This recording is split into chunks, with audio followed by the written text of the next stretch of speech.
तो अमेरिकी राष्ट्रपति चुनाव के नतीजे आ चुके हैं। डेमोक्रेट प्रत्याशी कमला हैरिस पर रिपब्लिकन पार्टी के डोनाल्ड ट्रंप जीत हासिल कर चुके हैं। लेकिन आप दर्शकों के मन में तमाम सवाल होंगे कि अब आगे क्या होगा, ट्रंप कब शपथ लेंगे, कैसे सत्ता का हस्तांतरण होगा। हम आपको इसके बारे में विस्तार से दिखाते हैं। अगले साल 20 जनवरी को ट्रंप का शपथ ग्रहण समारोह होना है, यानी कि 2025 में। नतीजे से 20 जनवरी तक 77 दिन की अवधि को संक्रमण काल यानी कि ट्रांजिशन पीरियड कहा जाता है। जिस दिन अमेरिकी राष्ट्रपति शपथ लेते हैं उस दिन इनॉग्रेशन डे कहा जाता है। 20 जनवरी 1937 से यही परंपरा चली आ रही है। और ट्रंप की बात करें तो जो बाइडेन के न्योते पर जल्द डोनाल्ड ट्रंप व्हाइट हाउस आएंगे। ट्रंप को बाइडेन सत्ता हस्तांतरण से जुड़ी जानकारी देंगे। बाइडेन और ट्रंप की मुलाकात की तारीख अभी तय नहीं हुई है। आज अपने संबोधन में बाइडेन इस पर रोशनी डाल सकते हैं, लेकिन सत्ता हस्तांतरण की प्रक्रिया हम थोड़ी देर में आपको विस्तार से बताएंगे। सबसे पहले आपको दिखा देते हैं चुनाव हारने के बाद कल हार्वर्ड यूनिवर्सिटी में अपने संबोधन में कमला हैरिस ने क्या कहा। कमला हैरिस के भाषण में देश के उन नेताओं को सीख है जो गरिमापूर्ण तरीके से हार स्वीकार करने से कतरा जाते हैं और आरोप प्रत्यारोप में लग जाते हैं।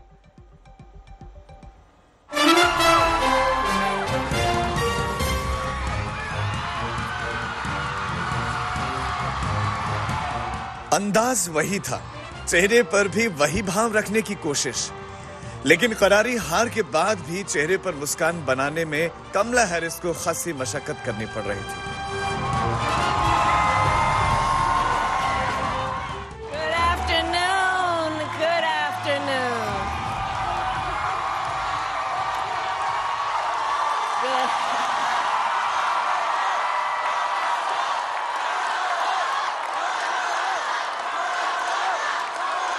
Good afternoon, everyone. Good afternoon. Thank you all. Thank you, thank you. Thank you, thank you. So let me say, and I love you back. And I love you back. Harvard university में बड़ी तादाद में Democrat समर्थक कमला Harris को सुनने आए थे। कईयों के चेहरे पर मायूसी थी। कमला हैरिस ने भी कहा, मेरा दिल भरा हुआ है। My heart is full today.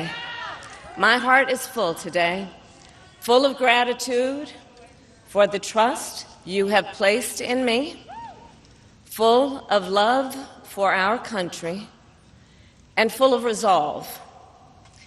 The outcome of this election is not what we wanted, not what we fought for, not what we voted for, but hear me when I say,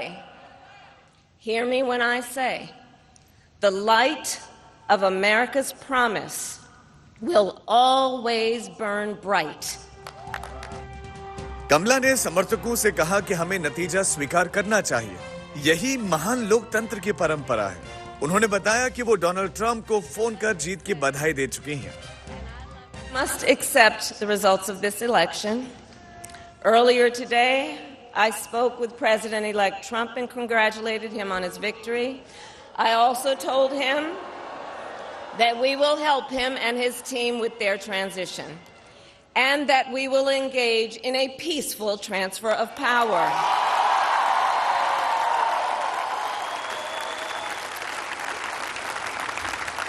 A fundamental principle of American democracy is that when we lose an election, we accept the results. That principle, as much as any other, distinguishes democracy from monarchy or tyranny. And anyone who seeks the public trust must honor it. इसके बाद कमला Harris ने जो कहा वो बड़ी बात है। उन्होंने कहा वो चुनाव हारी हैं, लेकिन जिन वजहों से उनके कैंपेन को चिंगारी दी, उस लड़ाई में हार नहीं मानेंगे। While I concede this election, I do not concede the fight that fueled this campaign.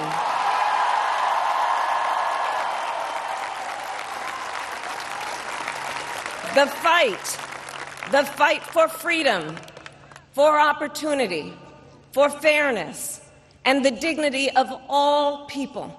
A fight for the ideals at the heart of our nation, the ideals that reflect America at our best. Kamala Harris का ये भाषण लोकतांत्रिक देशों के नेताओं के लिए भी एक सीख है।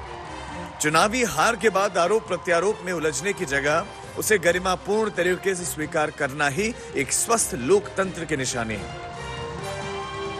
इससे पहले अमेरिकी राष्ट्रपति जो बाइडेन ने भी डोनाल्ड ट्रंप को फोन कर बधाई दी और व्हाइट हाउस आने का न्योता दिया।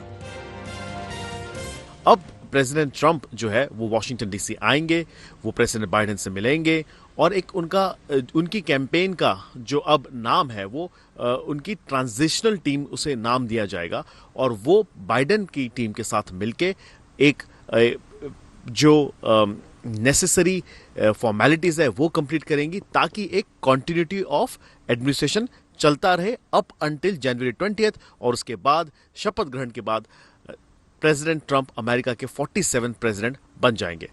वॉशिंगटन डीसी से रोहित शर्मा, आज तक। जो बाइडेन और कमला हैरिस ने डोनाल्ड ट्रंप को व्हाइट हाउस बुलाया और अब जल्द सत्ता हस्तांतरण की प्रक्रिया शुरू हो जाएगी। आइए अब आपको बताते हैं सत्ता हस्तांतरण की प्रक्रिया क्या है। अब सभी राज्यों के इलेक्टर्स मिलकर इलेक्टोरल कॉलेज बनाएंगे जो सदन के नेता यानी राष्ट्रपति का चुनाव करेंगे। 11 नवंबर को इलेक्टोरल के सत्यापित करने की प्रक्रिया शुरू हो जाएगी। इस प्रक्रिया को सर्टिफिकेट ऑफ असर्टनमेंट कहते हैं। अगर कहीं से मतगणना में धांधली की शिकायत आती है तो दोबारा वोटों की गिनती होती है। ये प्रक्रिया 11 दिसंबर तक पूरी हो जाएगी और 17 दिसंबर को सभी इलेक्टर्स मिलेंगे और राष्ट्रपति का चुनाव करेंगे। इलेक्टर्स अपने वोट के साथ साइन करेंगे और इस सर्टिफिकेट को वॉशिंगटन भेजेंगे। जनवरी से पहले हफ्ते में संयुक्त सत्र में औपचारिक ऐलान कर दिया जाएगा। गीता मोहन मेरी सहयोगी जुड़ गई हैं तमाम जानकारी के साथ। गीता, जिस तरीके से कमला हैरिस ने ग्रेसफुली अपनी हार स्वीकार करी, उसके कुछ देर पहले तक ये बातें हो रही थी कि वो हार्वर्ड में संबोधन नहीं करेंगी, वो वहां पर नहीं आ रही हैं। आखिर ये सब खबरें कहां से निकली और उन्हीं को खारिज करने के लिए क्या उन्होंने ये पब्लिक अपीयरेंस दिया है?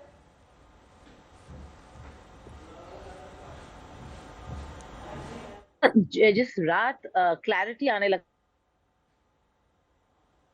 इलेक्शन था, यहाँ पे कोई कॉन्टेस्ट नहीं थे, कोई कॉन्टेस्टेशन नहीं किए, तो कमला ट्यूसडे की रात को ही एड्रेस देना था। जब उनके कैंपेन मैनेजर बाहर निकल के उन्होंने कहा कि आज नहीं बोलेंगी, अगले दिन बोलेंगी, तो सबको कहीं ना कहीं, क्योंकि उन्हें पता था अगर पेंसिल्वेनिया विस्कॉन्सिन कॉल कर दिया जाता है तो उनको उसी रात कंसीड कर लेना चाहिए था ताकि डोनाल्ड ट्रंप का विक्ट्री स्पीच बिल्कुल क्लियर हो। ऐसा नहीं हुआ, उन्होंने अगले दिन किया, टाइम लगाया, शायद उनको सोचना था, वो प्रिपेयर भी नहीं रही होंगी क्योंकि सबको लग रहा था कि कमला हैरिस जीतने वाली है, तो तैयारी भी नहीं थी, इसलिए उन्होंने अगले दिन किया। लेकिन कंसेशनल एक ट्रेडिशन है, बहुत इंपॉर्टेंट है। देखिए उनके पास है, वो चाहे कंसीड करे चाहे ना करे, राष्ट्रपति तो डोनाल्ड ट्रंप ने ही बनना है। जैसे पिछले बार कंसेशनल स्पीच डोनाल्ड ट्रंप ने भी नहीं दिया, उन्होंने कहा हम जीते हैं, फिर भी बाइडेन बने वहां राष्ट्रपति। तो इसी से कमला हैरिस को भी कंसेशनल स्पीच रात दे देना चाहिए था। इसलिए काफी क्रिटिसिज्म हो रहा है कि क्यों नहीं बोली है, क्योंकि उनको उन पर क्रिटिसाइज कर रहे हैं, इसलिए बाहर आके बोली है क्योंकि वही ट्रेडिशन है। तो उन्होंने अपना कंसेशनल स्पीच दिया, डोनाल्ड ट्रंप से फोन पे बात की और पूरा समर्थन देने वाले हैं इस ट्रांजिशन में। तो ट्रांजिशन होगा और हम लोग सब एक्सपेक्ट कर रहे थे कि कोई बात वाला है, कोई घटना घटेगी, ऐसा कुछ नहीं, एकदम स्मूथ था इलेक्शन क्योंकि जो डिसीजन था वो क्लियर और ठीक है, मैं लौटूंगी आपके पास। गीता बनी रहिएगा हमारे साथ।